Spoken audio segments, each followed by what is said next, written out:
اور جس دن اللہ کے دشمن دوزخ کی طرف اکٹھے کیے جائیں گے پھر ان کی الگ الگ جماعتیں بنائی جائیں گی، یہاں تک کہ جب دوزخ کے پاس پہنچ جائیں گے تو ان کے کان اور آنکھیں اور کھالیں یعنی دوسرے اعضاء ان کے خلاف ان کے اعمال کی شہادت دیں گے، اور وہ اپنی کھالوں یعنی اعضاء سے کہیں گے کہ تم نے ہمارے خلاف کیوں شہادت دی؟ وہ کہیں گی کہ جس اللہ نے سب چیزوں کو نطق بخشا اسی نے ہم کو بھی گویائی دی، اور اسی نے تم کو پہلی بار پیدا کیا تھا اور اسی کی طرف تم لوٹائے جا رہے ہو،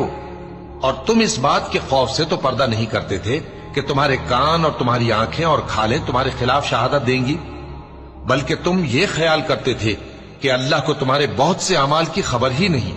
اور اسی خیال نے جو تم اپنے پروردگار کے بارے میں رکھتے تھے تم کو ہلاک کر دیا اور تم خسارہ پانے والوں میں ہو گئے۔ اب اگر یہ صبر کریں گے تو بھی ان کا ٹھکانہ دوزخ ہی ہے، اور اگر توبہ کریں گے